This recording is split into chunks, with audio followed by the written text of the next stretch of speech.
Assalamualaikum warahmatullahi wabarakatuh. Selamat pagi, semangat pagi. Semoga masih selalu semangat ya. Bertemu lagi kita di mata kuliah kebijakan fiskal pertemuan 11. Mari sama-sama belajar mengenai isu-isu fiskal di Indonesia. Nah, baik langsung saja. Apa itu isu kebijakan fiskal begitu ya? Isu itu permasalahan atau topik aktual yang menjadi perhatian publik dan memerlukan respons kebijakan. Nah, isu kebijakan fiskal yaitu persoalan aktual yang muncul dalam perencanaan, pelaksanaan, atau dampak kebijakan fiskal, misalnya rendahnya rasio pajak, ketimpangan anggaran, beban subsidi, dan pembiayaan program pemerintah. Nah, kemudian apa saja sih instrumen kebijakan fiskal itu? Ini dibagi menjadi 3. Yang pertama, pendapatan, ada pajak, retribusi, penerimaan negara bukan pajak, kemudian belanja, dalam hal ini belanja negara ya, yaitu pengeluaran rutin dan pembangunan. Kemudian yang ketiga, defisit atau surplus anggaran ya, perbedaan antara pendapatan dan belanja pemerintah. Kemudian kondisi fiskal di Indonesia terkini ya. Ini ada pertumbuhan ekonomi, ada defisit anggaran, ada inflasi ya. Kemudian isu yang pertama di dalam kebijakan fiskal yaitu penurunan daya beli. Nah, penurunan daya beli itu berarti masyarakat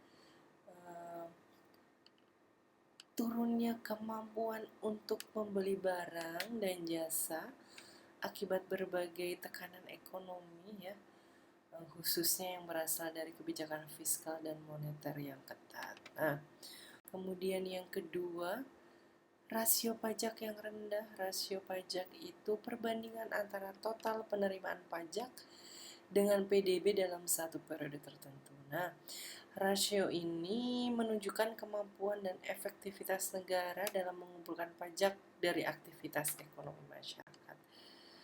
Kemudian isu yang ketiga yaitu program makan bergizi gratis ya, program MBG. Nah, program MBG ini memiliki anggaran sebesar 71 triliun ya. Kemudian tujuannya apa? Tujuannya untuk meningkatkan gizi anak-anak dan mendukung pertumbuhan ekonomi ya. Jadi harapannya ketika program MBG ini terlaksana, maka gizi anak-anak itu terpenuhi, tidak ada stunting begitu ya. Kemudian jangka panjangnya itu akan mendukung pertumbuhan ekonomi. Nah, kemudian kekhawatirannya apa? Jadi kekhawatirannya itu pembiayaan program dan dampaknya terhadap defisit anggaran. Karena tadi program MBG itu memerlukan dana yang cukup besar ya, sehingga dikhawatirkan pembiayaannya nanti akan berdampak pada defisit anggaran begitu ya. Kemudian isu yang keempat, rencana kenaikan PPN ya menjadi 12%. Nah, ini menjadi isu terhangat begitu ya terkait kebijakan fiskal ya.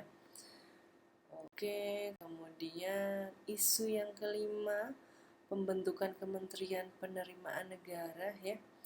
Apa itu Kementerian Penerimaan Negara? Nah, gagasan pembentukan Kementerian Penerimaan Negara yaitu usulan pemisahan Direktorat Jenderal Pajak atau DJP, Direktorat Jenderal Bea Cukai, dan Direktorat Jenderal Anggaran dari Kementerian Keuangan untuk digabung menjadi satu kementerian baru yang fokus pada penerimaan anggaran. Nah, Usulan ini mencuat kembali menjelang periode pemerintahan 2024-2029, terutama karena tantangan fiskal semakin kompleks dan perlunya peningkatan penerimaan pajak yang berkelanjutan. Nah, kemudian isu yang keenam ada peluncuran dana abadi Danantara ya. Apa itu Danantara begitu? Jadi Danantara itu dana abadi yang diluncurkan pemerintah Indonesia pada tahun 2024 sebagai bagian dari strategi pembiayaan berkelanjutan. Nah, tujuan utama Danantara itu apa?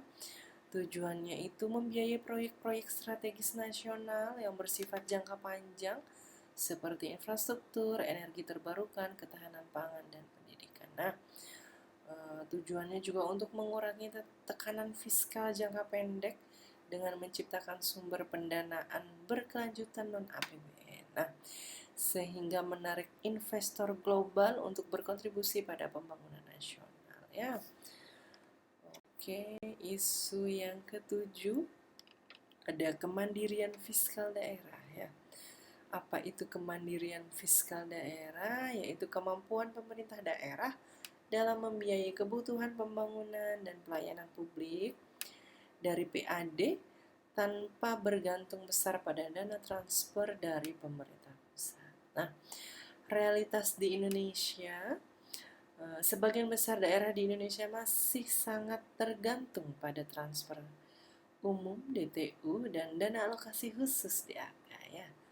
Jadi ini menjadi salah satu isu dari kebijakan fiskal. Nah, kemudian isu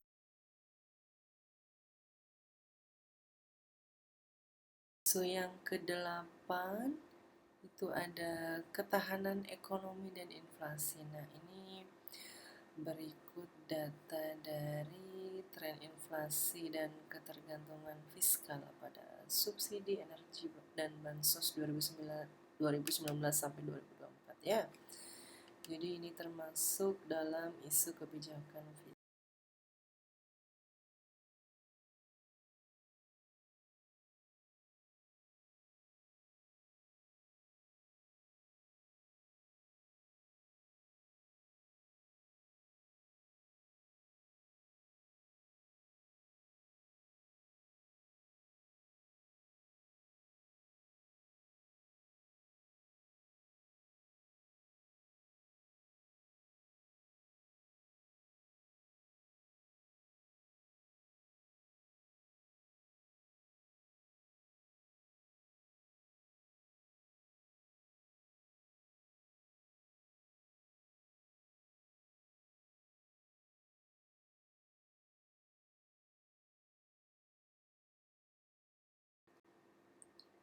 Tantangan global. Nah, isu yang terakhir ya, yaitu tantangan global, yaitu ketegangan geopolitik, kemudian ada perubahan iklim mempengaruhi stabilitas ekonomi global. Nah, jadi kebijakan fiskal di Indonesia perlu adaptif terhadap dinamika global ya, karena dinamika global semakin kompleks begitu ya, sehingga banyak terjadi ketegangan geopolitik maupun perubahan iklim yang mempengaruhi stabilitas ekonomi. Nah, terima kasih untuk perhatiannya ya. Sekian materi pada hari ini. Semoga apa yang saya sampaikan bisa bermanfaat bagi kalian. Kurang lebihnya saya mohon maaf. Wassalamualaikum warahmatullahi wabarakatuh. Terima kasih.